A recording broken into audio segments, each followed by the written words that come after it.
Akkam naga jirtu fayyaa keessanii jirtanii jajjabaatanii bakka jiraatanii har'a keessan isiniin jira. Har'as barnoota ajaa'ibaa takka qabadhee isiniin dhufeeti jira. Akkasuma har'as waa'ee barnoota as dura isin barsiiseeti jechuudha. Wal fakkaata.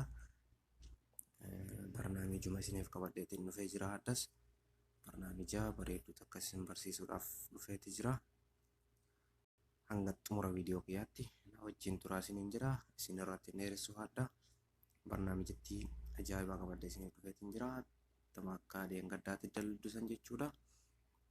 Barnaamijatti bareedatunis itti fayyadamu hunda isiniin maxxansaa jira waan ta'eef wal gargaarraa wal bira dhaabannaa wanta beeknuun jechuudha.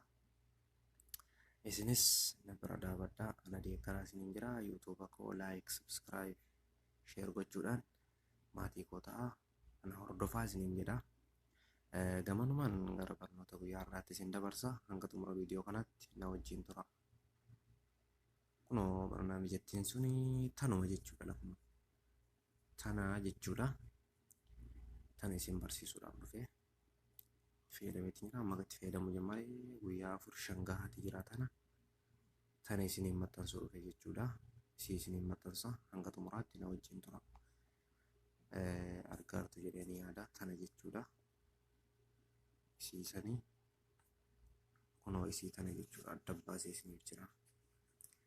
Isii tana jechuudha. Pileestoorii keessaa gadi buufattan maqaa isiis ni argitu jedhanii yaada. Kunoo tana jechuudha. Pileestoorii keessatti ichi barreeffattanii gadi buufattu jechuudha. SSH tuunel laayitii jettanii itti barreessitu jechuudha. Itti barreessitanii hoggoottan bifa tanaan isin dhufti. Gadi buufattanii keessa isiin seentu jechuudha. Hogguu keessa isii seentan akkanatti isiniif fiddii jechuudha. Isiinis akkanatti isiniif fiddii. Kunoo akkana hogguun isiniif fidee jedhe gara biraan deemtanu as keessuma seentanii jechuudha. Hogguu as keessa seentanii jettan asirra gadi cufaastu. Kunoo tokkoffaarra jiru kana fagoo biraan deemtan hordoftoota keenya.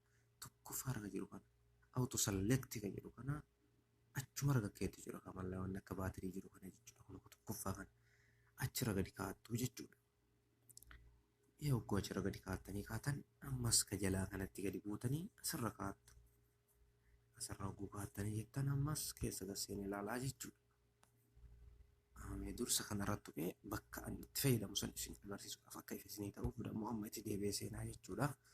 Akkana ol harkisa. Sun hin jiru jechuudha. As keetti jira kunoo. Kunooti jechuudha. Alaabaa Suudiiti kun argaa jirtan alaabaa Suudiiti jechuudha. Fagoo biraan deemtanii kunooti ana asirra fayyadamaa jechuudha. Kunoo Zayni SM2 kana jechuudha. Asirratti fayyadama. Kunis STC free jedha. Yeroo biraa STC kan hin qabu yoo argee jedhe irra barsiisee kan dalagu kan warra sawaa qabdan tola akka itti fayyadamtan mallaqa tokko malee isiniif ni maxxansaa jechuudha. Har'aaf garuu warra Zaynii shabakaa 130 qabu sanii maxxansutti jira. Asirratti cukaastu jechuudha. Asirratti hogguu cukaastanii jettan akkasi keessanii seentu. Garana isin deebisa jechuudha. Hoggoonni garana isin deebisee jedhe wanti biraa isinii namni jechuudha. Hoggoonni isiniif dalage imoon keessan wanti hundinuu akka ajaa'ibaatti siif dalagaa. Telegiraama, waasaappii ajaa'iba si dalagaa jechuudha. Imoo kan kee bakka barbaadettiin oolachuu dandeetta. Namni imoo dhiistee miseenjara fayyadamu jirtu gara imootis akka fayyadamtu jechuudha. Barnoota akkaan bareedduu taate jechuudha. Gamanumaan akkasitti hogguu keessa seensistanii isin seensistee akkanatti isiniif fiddii bakka kanarratti gad cukaastee ilaaltaa jirtu. Kunoo jechuudha. Amma asirra gad cukaaste jechuudha. Kunoo bakka kana asirra gadi cukaasta. Achi gad cukaasee amma isinitti argisiisau akkanatti naaf soqaa jira jechuudha. Amma kunoo naaf dalagee jira. Disconnected jedhe jala kana jechuudha. Kunoo asitti. Asitti disconnected jedhee jira. Amma kunoo bifa bulee naa baasee jira. Naa dalagaa jira jechuudha. Amma ajaa'ibatti naa dalagaa jira. Amma keessaa baha jechuudha. Keessaa bahee amma imoo seenee isinitti argisiisuun dirqama waan ta'eef imoo seenee isinitti agarsiisaa jechuudha. Imoo kiyya keessanii seenaa. Imoo waddaa. Imoo kiyya keessanii seenaa. Kunooti jechuudha. Kunooti jechuudha. Ajaa'iba dalagaa jechuudha. Kunooti jechuudha. Itti katabee isin akka argisiisa jechuudha. Hayi jedhaan hayi jedhee amma naaf deema jechuudha. Kunooti deemee jira jechuudha. Kunoo deemee jira.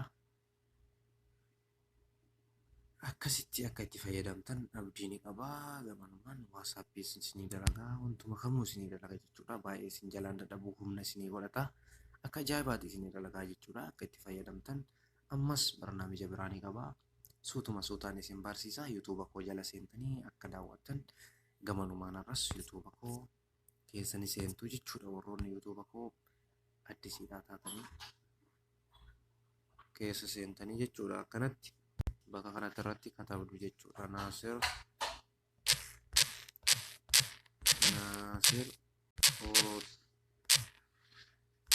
Horootu jettee akkanatti katabdaa jechuudha. Oggoo akkana katabde jettee kana sarchi goota. Oggoo akkana sarchi goote kunooti jechuudha. Isa kanaa jechuudha. Subscribe gootee bakka diimtuu kana daalatti jijjiirta. Mallattoo qulfii sanarra ni kaa'atta. Viidiyoon hanga dhiisu kamuu daddafee si qaqqabaa jechuudha. Akkasitti hanga viidiyoo biraatiin walitti deebinutti nagaan tura. Fayyaa ta'aa isiniin jedhaa hordoftoota kiyya. Nagaan jiraadhaa.